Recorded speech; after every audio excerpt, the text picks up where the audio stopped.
রবীন্দ্রনাথ ঠাকুরের ছোট গল্প অবলম্বনে আজকের গল্প কাবুলিওয়ালা। আমার 5 বছর বয়সের ছোট মেয়ে মিনি একদণ্ড কথা না কহিয়া থাকিতে পারে না।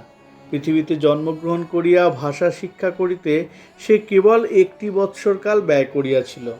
তাহার পর হইতে যতক্ষণ সে জাগিয়া থাকে এক মুহূর্ত মৌনভাবে নষ্ট করে না। তাহার মা অনেক সময় ধমক দিয়া তাহার মুখ বন্ধ করিয়া দেয়, কিন্তু আমি তাহা পারি না।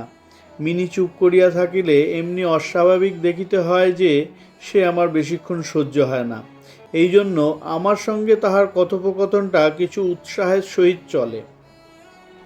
সকালবেলায় আমার নভেলের 7 পরিচ্ছেদে হাত দিয়াছি, এমন সময় মিনি আসিয়াই আরম্ভ করিয়া দিল, বাবা, রামদয়াল দারোয়ান কাককে কাউয়া বলছিল, সে কিচ্ছু জানে না। না, আমি পৃথিবীতে ভাষার বিভিন্নতা সম্বন্ধে তাহাকে জ্ঞানদান করিতে প্রবৃত্ত হইবার পূর্বেই সে দ্বিতীয় প্রসঙ্গে উপনীত হইল।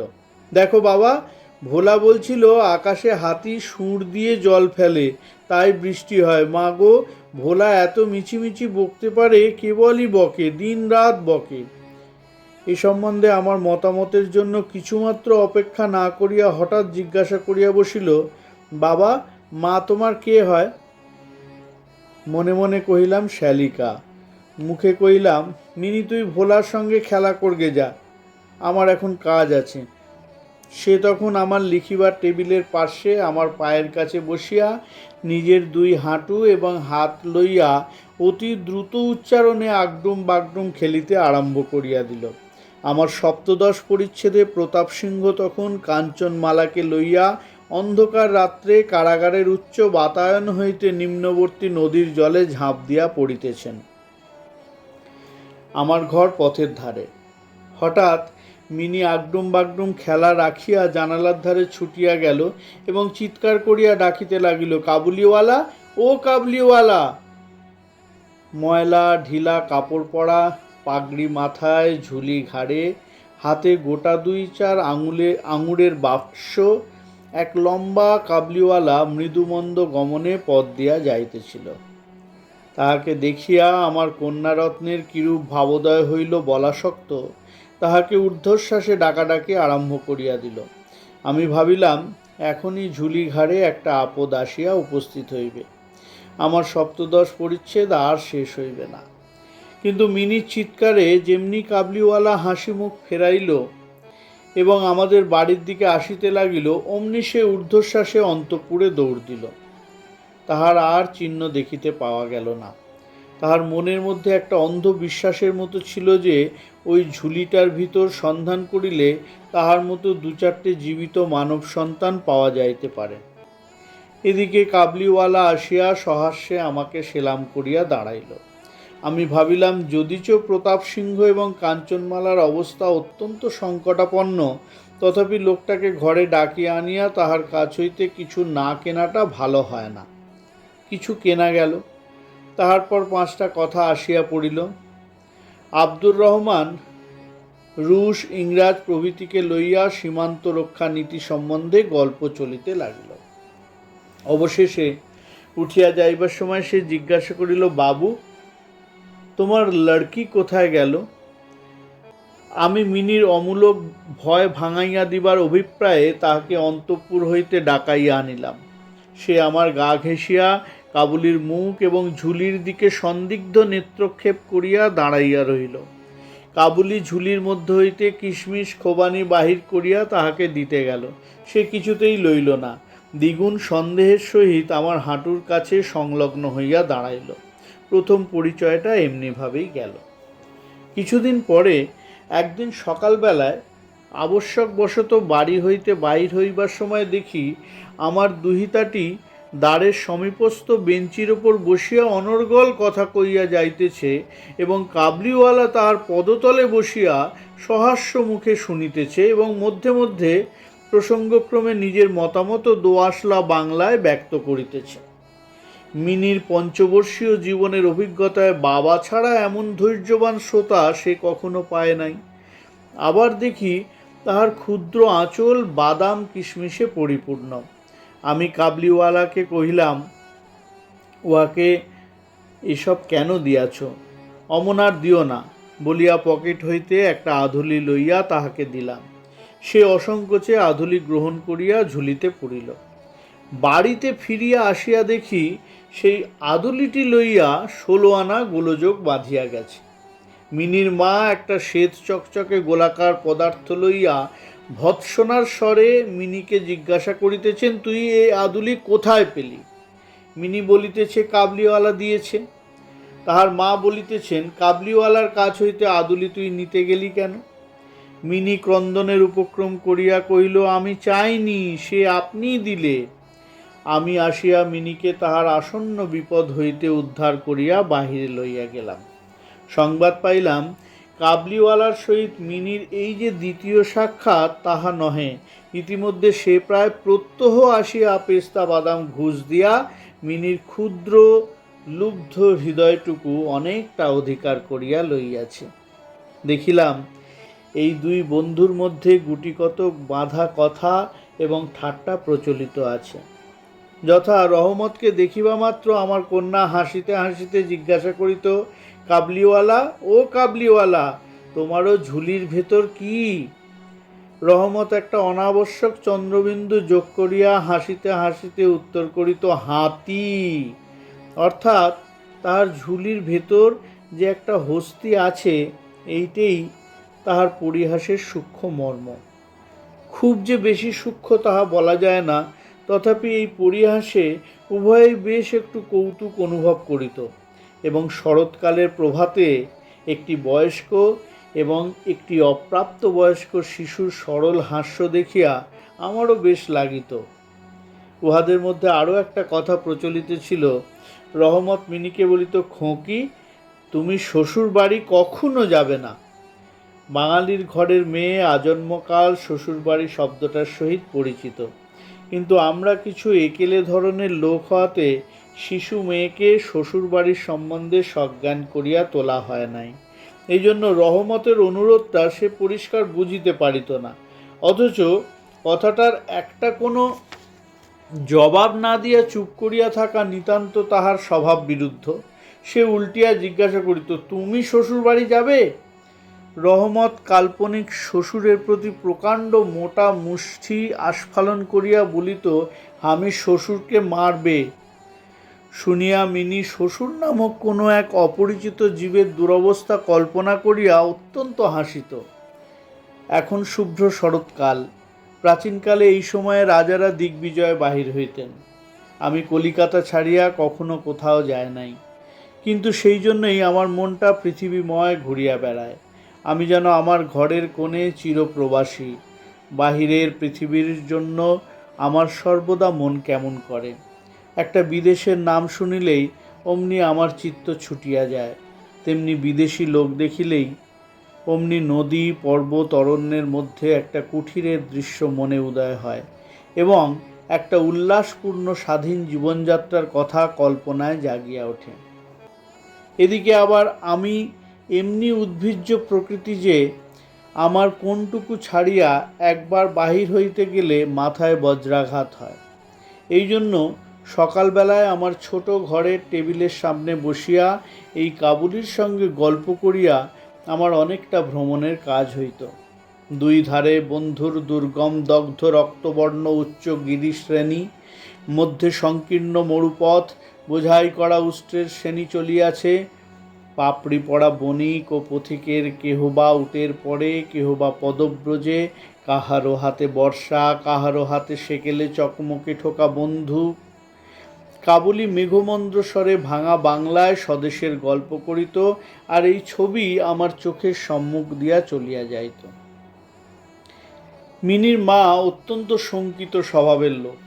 রাস্তায় একটা শব্দ শুনিলে তাহার মনে হয় পৃথিবীর সমস্ত মাতাল আমাদের বাড়িটায় বিশেষ লক্ষ্য করিয়া ছুটিয়া আসিতেছে। এই পৃথিবীটা যে সর্বত্রই চোর ডাকাত মাতাল সাপ বাঘ ম্যালেরিয়া শুঁয়োপোকা আরশোলা এবং গোড়ার দ্বারা পরিপূর্ণ, এতদিন পৃথিবীতে বাস করিয়াও সে বিভীষিকা তাহার মন হইতে দূর হইয়া যায় নাই। রহমত কাবলিওয়ালা সম্বন্ধে তিনি সম্পূর্ণ নিঃসংশয় ছিলেন না। তাহার প্রতি বিশেষ দৃষ্টি রাখিবার জন্য তিনি আমাকে বারবার অনুরোধ করিয়াছিলেন। আমি তাহার সন্দেহ হাসিয়া উড়াইয়া দিবার চেষ্টা করিলে তিনি পর্যায়ক্রমে আমাকে গুটিকতক প্রশ্ন করিলেন। কখনো কি কাহারও ছেলে চুরি যায় না? কাবুল দেশে কি দাস ব্যবসা প্রচলিত নাই? একজন প্রকাণ্ড কাবুলির পক্ষে একটি ছোট ছেলে চুরি করিয়া লইয়া যাওয়া কি একেবারেই অসম্ভব? আমাকে মানিতে হইল। ব্যাপারটা যে অসম্ভব তাহা নহে, কিন্তু অবিশ্বাস্য।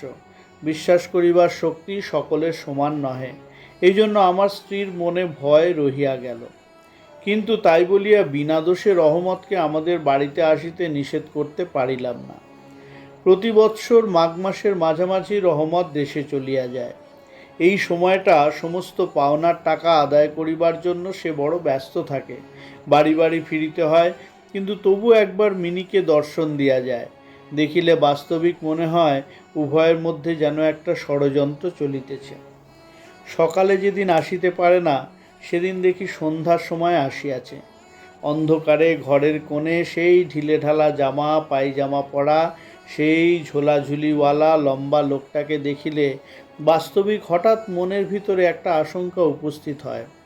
কিন্তু যখন দেখি মিনি কাবলিওয়ালা ও কাবলিওয়ালা করিয়া হাসিতে হাসিতে ছুটিয়া আসে এবং দুই অসমবয়সী বন্ধুর মধ্যে পুরাতন সরল পরিহাস চলিতে থাকে, তখন সমস্ত হৃদয় প্রসন্ন হইয়া ওঠে। একদিন সকালে আমার ছোট ঘরে বসিয়া প্রুফশিট সংশোধন করিতেছি। বিদায় লইবার পূর্বে আর 2-3 দিন হইতে শীতটা খুব কনকনে হইয়া উঠিয়াছে। চারিদিকে একেবারে হিহিকার পড়িয়া গেছে। জানালা ভেদ করিয়া সকালের রৌদ্রটি টেবিলের নিচে আমার পায়ের ওপর আসিয়া পড়িয়াছে। সেই উত্তাপটুকু বেশ মধুর বোধ হইতেছে। বেলা বোধ করি 8টা হইবে। মাথায় গলাবন্ধ জড়ানো উষা চরগণ প্রাতভ্রমণ সমাধা করিয়া প্রায় সকলে ঘরে ফিরিয়া আসিয়াছে। এমন সময় রাস্তায় ভারী একটা গোল শোনা গেল। চাহিয়া দেখি আমাদের রহমতকে 2 পাহারাওয়ালা বাঁধিয়া লইয়া আসিতেছে। তার পশ্চাতে কৌতূহলী ছেলের দল চলিয়াছে। রহমতের গাত্রবস্ত্রে রক্তচিহ্ন এবং একজন পাহারাওয়ালার হাতে রক্তাক্ত ছোড়া। আমি দ্বারের বাহিরে গিয়া পাহারাওয়ালাকে দাঁড় করাইলাম। জিজ্ঞাসা করিলাম, ব্যাপারটা কি? কিয়দংশ তার কাছে, কিয়দংশ রহমতের কাছে শুনিয়া জানিলাম যে আমাদের প্রতিবেশী একজন লোক রামপুরি চাদরের জন্য রহমতের কাছে কিঞ্চিত ধারিত। মিথ্যাপূর্বক সেই দেনা সে অস্বীকার করে এবং তাহা লইয়া বচসা করিতে করিতে রহমত তাহাকে এক ছুরি বসাইয়া দিয়াছে। রহমত সেই মিথ্যাবাদীর উদ্দেশ্যে নানারূপ অশ্রাব্য গালি দিতেছে। এমন সময় কাবলিওয়ালা ও কাবলিওয়ালা করিয়া ডাকিতে ডাকিতে মিনি ঘর হইতে বাহির হইয়া আসিল। রহমতের মুখ মুহূর্তের মধ্যে কৌতুক হাস্যে প্রফুল্ল হইয়া উঠিল। তাহার স্কন্ধে আর ঝুলি ছিল না, সুতরাং ঝুলি সম্বন্ধে তাহাদের অভ্যস্ত আলোচনা হইতে পারিল না।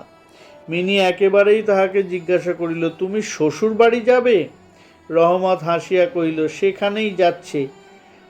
দেখিল উত্তরটা মিনির হাস্যজনক হল না। তখন হাত দেখাইয়া বলিল, শ্বশুরকে মারিতাম, কিন্তু কি করিব, হাত বাঁধা। সাংঘাতিক আঘাত করার অপরাধে কয়েক বৎসর রহমতের কারাদণ্ড হইল। তাহার কথা এক প্রকার ভুলিয়া গেলাম। আমরা যখন ঘরে বসিয়া চিরাভ্যস্ত মতো নিত্য কাজের মধ্যে দিনের পর দিন কাটাইতাম, তখন একজন স্বাধীন পর্বতচারী পুরুষ কারাপ্রাচীরের মধ্যে যে কেমন করিয়া বর্ষ যাপন করিতেছে তাহা আমাদের মনেও উদয় হইত না। আর চঞ্চল হৃদয়া মিনির আচরণ যে অত্যন্ত লজ্জাজনক তাহা তাহার বাপকেও স্বীকার করিতে হয়।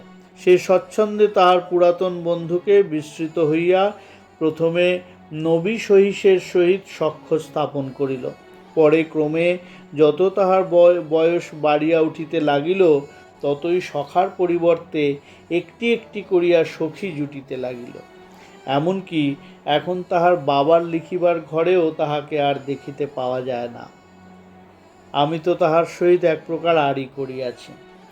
কত বৎসর কাটিয়া গেল, আরেকটি শরৎকাল আসিয়াছে। আমার মিনির বিবাহের সম্বন্ধ স্থির হইয়াছে। পূজার ছুটির মধ্যে তাহার বিবাহ হইবে। কৈলাসবাসিনীর সঙ্গে সঙ্গে আমার ঘরের আনন্দময়ী পিতৃভবন অন্ধকার করিয়া পতিগৃহে যাত্রা করিবে। প্রভাতটি অতি সুন্দর হইয়া উদয় হইয়াছে। বর্ষার পরে এই শরতের নতুন ধৌত রৌদ্র যেন সোহাগায় গলানো নির্মল সোনার মতো রং ধরিয়াছে। এমনকি কলিকাতার গলির ভিতরকার স্টক জর্জর অপরিচ্ছন্ন ঘেঁষাঘেঁষি বাড়িগুলোর উপরেও এই রৌদ্রের আভা একটি অপরূপ লাবণ্য বিস্তার করিয়াছে। আমার ঘরে আজ রাত্রি শেষ হইতে না হইতে সানাই বাজিতেছে। সে বাঁশি যেন আমার বুকের পাঞ্জরের হাড়ের মধ্যে হইতে কাঁদিয়া কাঁদিয়া বাজিয়া উঠিতেছে। করুণ ভৈরবী রাগিণীতে আমার আসন্ন বিচ্ছেদ ব্যথাকে শরতের রৌদ্রের সহিত সমস্ত বিশ্ব জগৎময় ব্যপ্ত করিয়া দিতেছে। আজ আমার মিনির বিবাহ। সকাল হইতে ভারী গোলমাল, লোকজনের আনাগোনা, উঠানে বাঁশ বাঁধিয়া পাল খাটানো হইতেছে, বাড়ির ঘরে ঘরে এবং বারান্দায় ঝাড় টাঙাইবার টুংটাং শব্দ হইতেছে, হাঁকডাকের সীমা নাই। আমি আমার লিখিবার ঘরে বসিয়া হিসাব দেখিতেছি। এমন সময় রহমত আসিয়া সেলাম করিয়া দাঁড়াইল। আমি প্রথমে তাহাকে চিনিতে পারিলাম না। তাহার সেই ঝুলি নাই, তাহার সে লম্বা চুল নাই, তাহার শরীরের পূর্বের মতো সে তেজ নাই। অবশেষে তাহার হাসি দেখিয়া তাহাকে চিনিলাম। কহিলাম, কিরে রহমত, কবে আসিলি? সে কহিল, কাল সন্ধেবেলা জেল হইতে খালাস পাইয়াছি। কথাটা শুনিয়া কেমন কানে খট করিয়া উঠিল। কোনো খুনিকে কখনো প্রত্যক্ষ দেখি নাই। ইহাকে দেখিয়া সমস্ত অন্তঃকরণ যেন সংকুচিত হইয়া গেল। আমার ইচ্ছা করিতে লাগিল, আজিকার এই শুভ দিনে এই লোকটা এখান হইতে গেলেই ভালো হয়। আমি তাহাকে কহিলাম, আজ আমাদের বাড়িতে একটা কাজ আছে, আমি কিছু ব্যস্ত আছি, তুমি আজ যাও। কথাটা শুনিয়াই সে তৎক্ষণাৎ চলিয়া যাইতে উদ্যত হইল। অবশেষে দরজার কাছে গিয়া একটু ইতস্তত করিয়া কহিল, খুঁকিকে একবার দেখিতে পাইব না? তাহার মনে বুঝি বিশ্বাস ছিল মিনি সেইভাবেই আছে। সে যেন মনে করিয়াছিল মিনি আবার সেই পূর্বের মতো কাবলিওয়ালা ও কাবলিওয়ালা করিয়া ছুটিয়া আসিবে। আমাদের সেই অত্যন্ত কৌতুকাবহ পুরাতন হাস্য আলাপের কোনরূপ ব্যত্যয় হইবে না।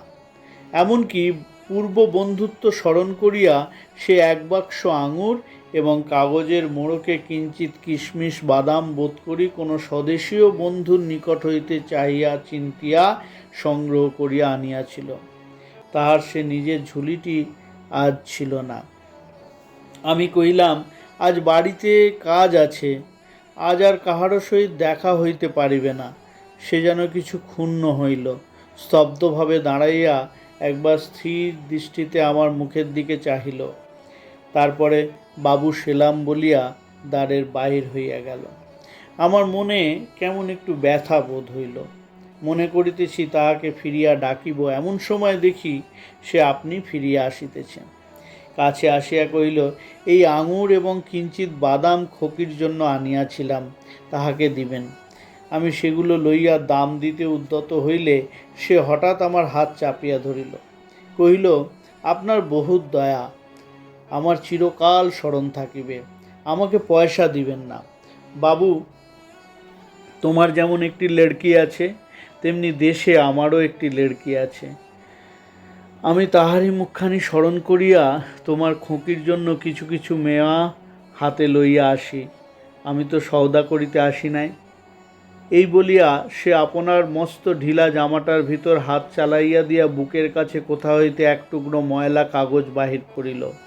বহু সযত্নে ভাঁজ খুলিয়া দুই হস্তে আমার টেবিলের ওপর মেলিয়া ধরিল।